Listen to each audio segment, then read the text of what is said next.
Fixer un prix de vente peut être l'une des choses les plus difficiles quand on commence. Comment savoir quel est le bon prix? Et pire encore, on a tendance au début à se comparer un petit peu à la concurrence en regardant des concurrents qui sont moins chers, d'autres qui sont plus chers.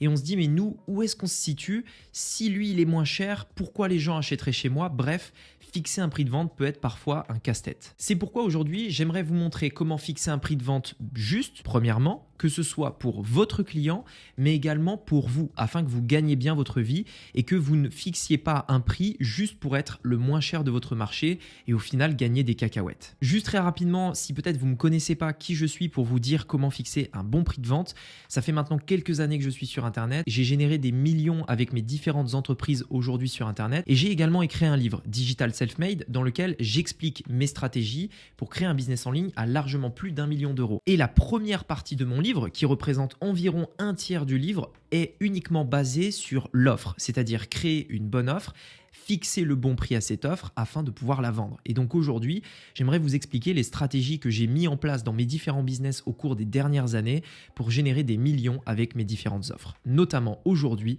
pour fixer le bon prix. Alors premièrement, il faut savoir que n'importe quel marché a du très haut de gamme à un prix très élevé, du très bas de gamme, du low cost à un prix très faible et qu'au milieu, il y a à peu près tout le monde. Le truc, c'est qu'il faut bien aussi avoir en tête, c'est qu'en effet, vous aurez des concurrents qui seront plus chers et également des moins chers.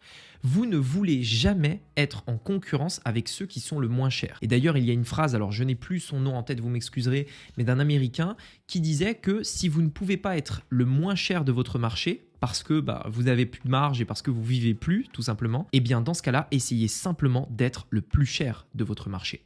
Alors, dans la théorie, c'est bien, mais dans les faits, comment ça marche? Je vais vous expliquer. Ce qu'il faut savoir, c'est qu'aujourd'hui, dans n'importe quel marché, il existe environ 10% de votre marché, et encore une fois, c'est valable dans n'importe quel marché. 10% qui recherchent uniquement du low cost, c'est-à-dire qu'ils vont toujours essayer de brader les prix, de négocier, d'acheter le truc le moins cher possible. 10% de votre marché recherche que du low cost. Cela, vous n'en voulez pas. S'il vous plaît, n'essayez pas de séduire ces personnes-là parce que ça va être les pires clients avec qui travailler. Ce sont déjà des personnes qui payent très peu cher, qui sont les plus exigeants, les plus chiants, etc. etc. Donc ceux-là, on ne veut pas travailler avec eux. On veut exclure le 10% de notre marché qui ne veut que du low cost. Il y a également 10 autres pourcents qui, en revanche, ne veulent que du haut de gamme.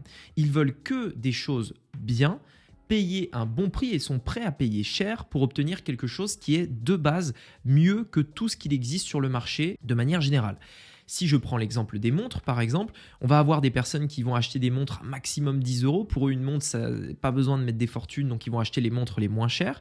Et on va avoir les personnes qui sont, à l'inverse, les 10%, qui n'achèteront que des montres très haut de gamme. Pour eux, une montre, c'est un symbole de réussite. Et donc, même s'ils ont peu d'argent, encore une fois, ça n'a rien à voir avec le niveau de revenu. Pour eux, une montre doit être chère. Donc, ils vont économiser pendant des années, peut-être pour s'acheter une Rolex un jour, etc., etc. Et donc, notez bien que ça n'a rien à voir avec ce que les personnes vont gagner, ça a à voir avec leur état d'esprit. Est-ce qu'ils veulent plutôt payer peu cher pour avoir un truc moyen ou payer cher pour avoir un truc haut de gamme avec une très bonne valeur, une très grande qualité, etc. C'est valable pour des formations en ligne, c'est valable pour des produits physiques, c'est valable pour plein de choses. Et il reste donc 80% du marché. Qui sont ces 80%? Ce sont des personnes qui sont un petit peu entre les deux. Parfois, ils vont acheter du peu cher, parfois, ils vont acheter du haut de gamme, parfois, ils vont acheter du milieu de gamme. Bref, ils sont un peu entre les deux, mais si on leur explique que, en effet, notre solution est mieux, dans les 10% les plus chers, ils peuvent être convaincus d'acheter justement du plus cher. Ils peuvent être également convaincus d'acheter du peu cher. Là où je veux en venir en vous expliquant comment sera réparti en gros vos prospects dans votre marché, c'est que vous avez le choix et vous avez un choix à faire. Soit vous allez vous adresser aux 10% les moins chers, soit à l'extrême majorité, soit aux 10% les plus chers. Et moi, personnellement, ce que je décide aujourd'hui pour lancer n'importe quel business est de m'intéresser aux 10% les plus chers. Des personnes qui sont prêtes à payer cher pour quelque chose de qualité et qui, généralement, sont les clients les plus faciles à gérer, les plus agréables avec qui à travailler parce que ce ne sont pas des clients qui vont négocier, ils paient le prix affiché. Ce ne sont pas des clients qui sont tout le temps derrière votre dos à vous harceler par mail ou quoi que ce soit parce qu'ils ont cet état d'esprit du luxe, entre guillemets, du premium et donc ils sont respectueux. Donc moi, personnellement, aujourd'hui, dans n'importe quel business que je vais lancer, je vais essayer de me dire, ok, comment vendre à ces personnes-là, les 10% qui recherchent vraiment quelque chose de haut de gamme et qui sont prêts à payer le prix pour tout simplement avoir cette chose haut de gamme. Et si au début vous hésitez ou vous n'osez pas vraiment vous placer à ce niveau-là, c'est-à-dire vendre des choses à plusieurs centaines, plusieurs milliers d'euros, ça dépendra de votre marché. Dans ce cas-là, ayez une image haut de gamme et mettez un prix milieu de gamme. Ce sera quelque chose qui vous permettra d'être peut-être plus à l'aise, en tout cas au début. Mais souvenez-vous, mieux vaut toujours être le plus cher de son marché que d'être le moins cher. Mais il y a quand même quelque chose à prendre en compte quand on fixe un prix. Ça n'a rien à voir avec le marché, ça a à voir avec vous et votre barrière mentale. Honnêtement, dans le fait de fixer un prix, une grosse partie, surtout au début, je dirais peut-être 80%, est issue de votre croyance au fait que vous allez vendre ce que vous voulez vendre au prix que vous voulez le vendre. C'est-à-dire que si par exemple je vous dis, regardez, ça c'est un livre et moi je veux le vendre, mettons 100 euros. Eh bien la croyance que j'ai que des gens vont me payer 100 euros pour obtenir un livre aura une énorme importance dans le prix que je vais fixer. Si demain vous ne croyez pas en votre prix, vous aurez énormément de mal à vendre à ce prix-là. Ça ne veut pas dire que vous ne pouvez pas vendre un livre à 100 euros. Je sais, moi personnellement, que si j'avais brandé ce produit et si j'avais mis un prix à 100 euros, je sais qu'avec mon expérience, je pourrais le vendre. J'en aurais la certitude et l'extrême confiance que je pourrais vendre ce livre-là à 100 euros. J'ai d'ailleurs dans mon marché d'autres personnes qui vendent des livres à 1000 euros. Donc vendre un livre à 100 euros à 1000 euros, c'est possible. Quelle est la différence entre vendre un livre à 100 ou à 1000 ? Est-ce que c'est le contenu ? Pas vraiment. C'est simplement le fait que la personne qui a écrit le livre, l'auteur, est persuadé qu'il va se vendre à ce prix-là. C'est-à-dire oser mettre un prix comme ça. Et le truc, c'est qu'au début, on n'ose pas mettre des prix élevés parce qu'on manque de confiance en nous. On se dit que personne ne va acheter à ce prix-là, on se dit que nos concurrents sont moins chers, donc pourquoi les gens achèteraient chez nous, etc. Mais sachez que c'est uniquement une barrière mentale. Si vous êtes persuadé que vous pouvez vendre votre offre à 100, 1000, 2000, 3000, vous la vendrez à ce prix-là. Et vous n'aurez pas de problème par rapport à ça. Mais bien sûr, au début, c'est normal de ne pas avoir cette confiance. C'est pour ça que vous devez avoir en tête qu'un prix peut évoluer. C'est pas parce que vous démarrez avec un prix aujourd'hui, mettons, je sais pas, 50 euros, que demain, vous ne pouvez pas le faire évoluer à 50, à 150, à 200, au fur et à mesure que votre confiance augmente. Et comment votre confiance va augmenter ? Quand vous allez voir que, en effet, les gens achètent, que, en effet, les gens ont des résultats, que, en effet, les gens adorent votre produit, l'offre que vous faites, la prestation que vous proposez. Et petit à petit, vous allez pouvoir augmenter vos tarifs. Au cours des dernières années, je n'ai cessé d'augmenter mes tarifs avec le temps parce que ma confiance en moi a augmenté, parce qu'au passage, j'ai acquis de nouvelles compétences qui m'ont permis également de vendre plus cher et d'apporter encore plus de valeur à mes prospects. Et donc, au fur et à mesure que ma confiance montait, je voyais que je pouvais fixer des tarifs de plus en plus chers. Et ce qui s'est passé, c'est que comme ma confiance augmentait, non seulement je fixais des tarifs plus élevés, mais j'avais encore plus de clients parce que j'étais persuadé que le prix était toujours inférieur à la valeur que j'apportais. Ce qui me permet d'enchaîner sur un autre critère extrêmement important, la valeur par rapport au prix. Lorsque vous fixez le prix de quoi que ce soit que vous vendez sur Internet ou même de manière générale, que ce soit prestation de services, produits physiques, etc., essayez toujours de, premièrement, pour vous, justifier une valeur beaucoup plus élevée que le prix et également pour votre prospect.